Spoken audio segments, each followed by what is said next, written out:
Bonjour à tous et merci de votre fidélité les amis. Épisode un peu spécial au cœur d'une famille dans la tribu de Wabao à Maré en Nouvelle-Calédonie, dans l'aire coutumière de Nengone. Environ 320 habitants vivent dans cette tribu lors de mon passage en 2017. Wabao est situé au sud de Maré, tout près des grottes de Pétouen.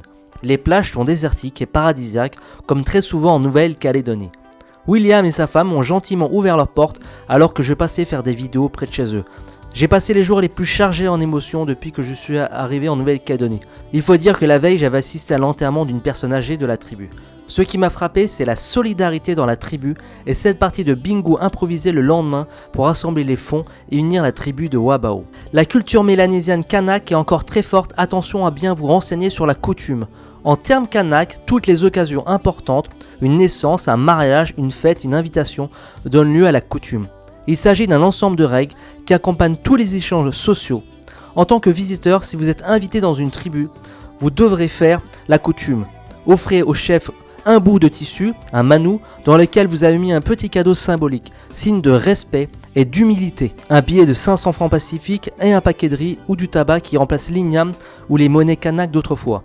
Puis présentez-vous et expliquez la raison de votre visite. Votre interlocuteur vous signifiera son accord en posant sa main sur votre coutume, en prononçant son discours d'accueil, et votre protection sera assurée. Fait dans la simplicité, le geste coutumier a une grande valeur dans la culture calédonienne, il est intégré à la vie courante. Le bonheur respire tellement dans la tradition kanak, on a comme l'impression que le temps s'est arrêté et qu'on profite de chaque moment. Pendant ces quelques jours passés avec cette famille, j'ai tissé des liens marqués au fer rouge avec les enfants. La déchirure a été grande lorsque j'ai dû quitter la famille pour me réveiller de ce rêve, de ce moment de partage simple mais unique dans mes voyages en Océanie. Tu montes où t'habites? Ouais. Tu montes où t'habites? Dans ta case? Moi j'habite à ma case. Allez, viens, on y va? La famille, comme la majorité des Kanaks en tribu, héberge dans une case. La case kanak est à la fois le lieu de vie familial, mais aussi celui des grands échanges et des décisions collectives prises par le Conseil des Anciens sous la parole des esprits. La forme architecturale de la case est le symbole de la société kanak. Le poteau central est le chef ou l'aîné, et il assure le lien au monde des ancêtres qui le conseillent pour orienter la vie de la tribu. Les poteaux symbolisent les clans, restent autonomes mais rayonnent avec l'aîné.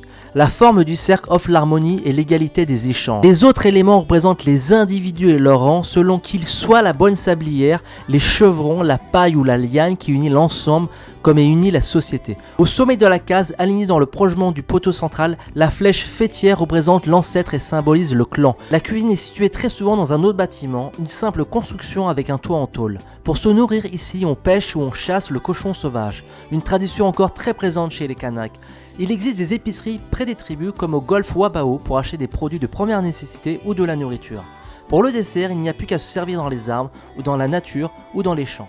Un fruit m'a beaucoup alerté pour sa taille et son poids, le fruit du jacquier. Surnommé le fruit du pauvre, c'est le plus gros fruit du monde. Il regorge de nombreux nutriments bénéfiques à notre santé. Il peut mesurer jusqu'à 50 cm et pèse plus de 30 kg. Putain, mais c'est incroyable. C'est incroyable comment c'est énorme. Ça pèse plus lourd que ton petit frère. Mais oui. Et regardez le centre comment c'est impressionnant. Je l'ai coupé en deux morceaux. Et en fait, il y a des graines. Donc ça se mange pas, bien sûr. Non, ça mange pas. Voilà. Par contre, la peau, là, c'est super bon. T'aimes bien? Oui. C'est bon, hein? C'est loin, la métropole? Non, mais c'est dans la mer. Ça a combien de kilomètres, la métropole? À 300 000. 300 000? 1 heure?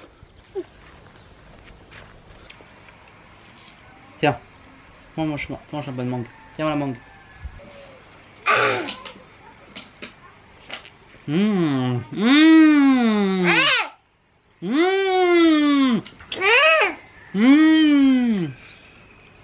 Tiens, prends celui-là, ici. Fais coucou à la caméra. Comment tu t'appelles? Taoumé. Taoumé. C'est toi la... Taoumé, c'est toi la caméra? Kaomi, c'est toi la caméra? C'est toi? Man, t'as une lampe? Non. Peut-être quand j'ai une parce que c'est ça, on va manger, je crois. Ouais. Ouais, faut voir si on peut en trouver une par ici.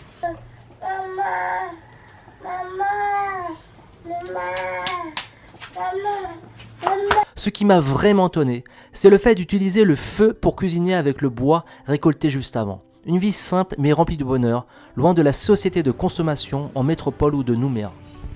Et pour la salle de bain en tribu, on se pose pas de questions. Regardez, les règles sont simples. Un petit drap. Un petit robinet juste ici. Et le tuyau d'arrosage, en fait, fait office de douche. Voilà, donc on n'en fait pas de manière. On appuie sur le bouton. Et voilà comment j'ai pris ma douche pendant plusieurs jours à la tribu de Wabao, au sud de Maré. Et voilà.